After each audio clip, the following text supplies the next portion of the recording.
O Flamengo se prepara para a venda de uma joia. Preciso te atualizar sobre o Flamengo, que pretende contar com o lateral direito Danilo, da Seleção e da Juventus, já na metade desse ano. Te atualiza também sobre o Flamengo, que conseguiu vitória importante para ter seu estádio próprio, além das últimas do mercado, bastidores, finanças e muito mais. E aí pessoal, sou Jorge Nicola, bem-vindos a mais um vídeo do canal. Para quem não me conhece, jornalista esportivo trabalhando no meio há 24 anos. E a missão por aqui é deixar você por dentro de tudo que tá rolando com o seu clube do coração. Para não perder nada, deixa like, se inscreve no canal e ativa todas as notificações. Combinado? Bora começar o vídeo com aquele tradicional giro de notícias. E a primeira informação é sobre Jorge Jesus, técnico português que fez sucesso no Flamengo e vai muito bem no Al Hilal, acaba de receber proposta para prorrogar seu contrato na Arábia Saudita. O vínculo atual se encerra em junho e os sauditas querem a extensão desse contrato por mais 2 anos. Jahan Dallah, um dos principais jogadores do futebol saudita e atleta do Al Ittihad, pode pegar gancho de 2 jogos, além de uma multa de R$30 mil por ter atirado água num torcedor. Assim que ele fez isso, ele começou a receber chibatadas desse torcedor. Clima não anda dos melhores para o Al Ittihad, que perdeu a Supercopa da Arábia Saudita para o Al Hilal. Para fechar o giro de notícias, contar que o Manchester City insiste em Lucas Paquetá e pretende acionar uma cláusula que existe no contrato do meia brasileiro com o West Ham para adquirir o jogador em definitivo na metade do ano. O detalhe é sobre o valor da cláusula. Você imagina, tem a cláusula, vai ficar um valor baratinho, né? Errado. 545 milhões de reais. Paquetá, que soma 37 partidas, 8 gols e 7 assistências na atual temporada. E ainda há quem diga que o Paquetá é ruim de bola, hein? Já Flamengo versus Palestino, na última quarta-feira, rendeu a TV Globo 31 pontos de média no Rio de Janeiro. 53% das TVs ligadas em TV aberta estiveram na Globo. Importante contar que esse resultado é 6 pontos maior do que a média que a Globo obteve nas últimas 4 quartas-feiras no mesmo horário. Para completar o giro de notícias e informação internacional, Rodrigo Muniz, ex-atacante do Flamengo e pretendido durante as últimas janelas pelo Galo, vai muito bem no futebol inglês. Ele foi eleito o melhor jogador da Premier League no mês de março, período em que ele marcou 4 gols e deu mais uma assistência pelo Fulham. Quero te falar agora sobre o Flamengo. O rubro-negro pretende vender uma joia das categorias de base na metade do ano. Só para explicar um pouquinho do planejamento do Flamengo. O rubro-negro prevê uma necessidade de vendas de atletas para totalizar sempre 3 milhões de reais. É isso que estabelece o planejamento financeiro do Flamengo. Até aqui, com as saídas do Otávio, do Mateuzinho e do goleiro Santos, o rubro-negro já embolsou na casa dos 50 milhões de reais. A ida do Thiago Maia para o Internacional também vai assegurar pouco mais de 10 milhões de reais. O restante deve vir com a transferência de um jogador formado na base que já faz parte do profissional. Isso porque no planejamento do Tite com a diretoria, entre vender as estrelas do time ou vender algum garoto, a preferência é por vender atletas jovens. Os atletas, os jogadores da base que foram promovidos ao time principal que poderiam garantir boas negociações são Lohan, esse talvez a principal estrela da companhia, o Matheus Gonçalves, o Vitor Hugo, o Wesley e o Igor Jesus. E a pergunta que eu queria deixar para vocês, de todos esses atletas, qual seria aquele que menos faria falta? Se você na condição de dirigente tivesse proposta por todos, venderia quais deles? Usem o espaço para comentário e expliquem as suas justificativas. Só para arrematar, o Flamengo recentemente recebeu sondagens e propostas por Arrascaeta, Pedro, Pulgar e preferiu mantê-los, até por isso há a necessidade da venda de um jogador jovem. Eu quero contar sobre o Flamengo que avançou de forma importante para a construção do seu estádio. Você sabe, né, que o Flamengo está decidido a construir um estádio para mais ou menos 80 mil pessoas ao custo de mais ou menos 1,5 bilhão de reais. O plano A do Flamengo é construir esse estádio no gasômetro, terreno na região central do Rio de Janeiro, próximo a São Januário, próximo ao Maracanã, próximo ao estádio do São Cristóvão. Esse terreno pertence à Caixa. Há uma dificuldade grande entre Flamengo e Caixa em relação a valores. E havia um outro problema, a aprovação da prefeitura, que entendia que em relação a trânsito, em relação ao terreno arenoso, esses 2 pontos seriam 2 grandes dificuldades. Pois bem, nessa sexta-feira, o prefeito do Rio, o Eduardo Paes, mais um deputado, além do presidente do Flamengo, Rodolfo Landim, e seu vice, Rodrigo Dunche, se reuniram. E a prefeitura deu ok para a construção desse estádio, para o andamento do projeto. Então, uma das dificuldades foi superada, agora o Flamengo precisa se resolver em relação à Caixa. Grande diferença é financeira. O Flamengo está disposto a pagar 250 milhões de reais pelo terreno, a Caixa pede 400 milhões de reais.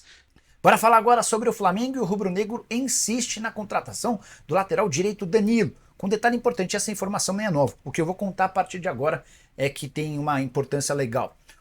O Danilo tem contrato com a Juventus até junho de 2025, e eu e todos os outros jornalistas que já havíamos noticiado essa história do Danilo, imaginávamos que o Flamengo estava preparando o terreno para contar com o Danilo assim que ele deixasse a Juventus na metade do ano que vem. Não é isso.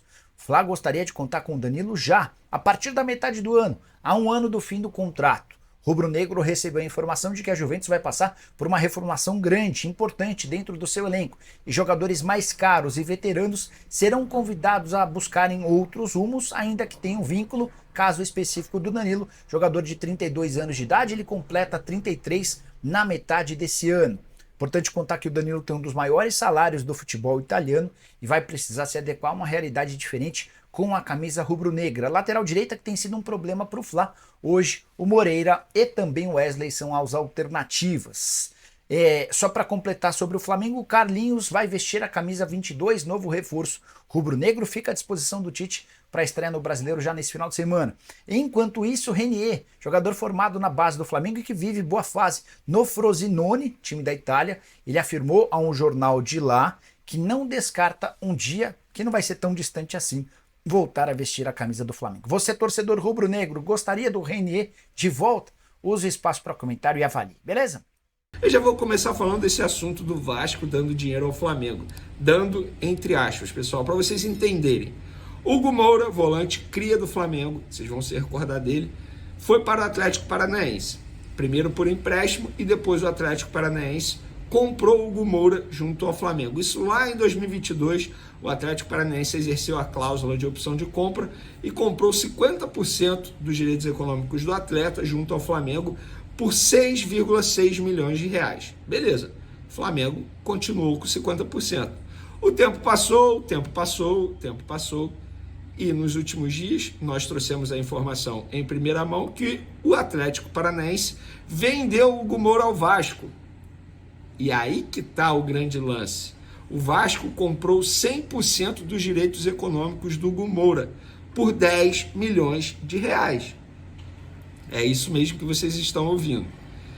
Como o Flamengo ainda era dono de 50% e o Atlético Paranaense 50%, o que vai acontecer? O Atlético Paranaense recebe 5 milhões, o Flamengo vai receber 5 milhões. Ou seja, em 2 anos, o Flamengo vai receber pelo Hugo Moura quase 12 milhões de reais. Primeiro, pelos 6,6 milhões de reais naqueles 50% vendidos ao Atlético Paranaense, e agora o Vasco comprando 100% do atleta e pingando um dinheiro na conta do Flamengo.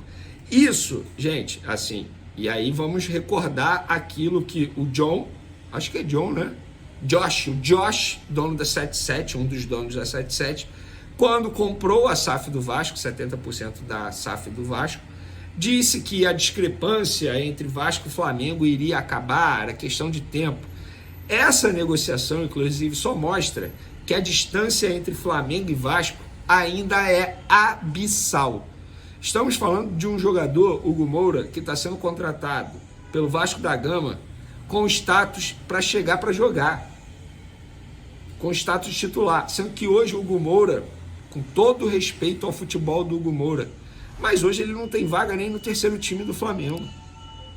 Então, esse tipo de negociação só mostra que o Vasco está ainda muito longe do Flamengo, e arrisco a dizer que está mais longe ainda, desde quando aquela declaração do Josh, porque o Vasco não consegue evoluir, nem dentro e nem fora de campo. Olá, galera! Hoje vamos falar sobre uma polêmica que agitou o mundo do futebol brasileiro. O vice-presidente de futebol do Flamengo, Marcos Braz, decidiu rebater as declarações do presidente do Atlético Goianiense, Adson Batista, após a derrota por 2-1 no último domingo. Batista chegou a mencionar máfia na arbitragem e acusou um suposto assalto após o jogo. Vamos conferir o que Marcos Braz tem a dizer sobre o assunto. Marcos Braz contestou veementemente as alegações do presidente do Atlético Goianiense. destacando que não houve nenhum benefício para o Flamengo durante a partida. Ele citou alguns lances do jogo para rebater as acusações, como o pé na cara de Ayrton e o suposto pênalti sobre Bruno Henrique. Braz afirmou que o juiz deu pênalti quando necessário, e que todas as decisões foram tomadas de acordo com as regras do jogo. Além disso, Braz ressaltou que o Flamengo não teve qualquer influência na escolha do estádio e culpou a CBF por aprovar o local, incluindo o péssimo estado do gramado. Ele explicou que a vistoria técnica é responsabilidade da entidade máxima do futebol brasileiro, não do Flamengo.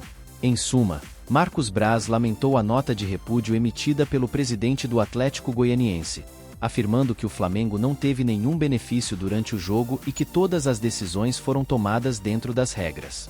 Ele enfatizou que o clube está atento para evitar possíveis pressões futuras e está focado em seguir em frente. Agora, resta aguardar os desdobramentos dessa polêmica e ver como será o desempenho do Flamengo nos próximos jogos.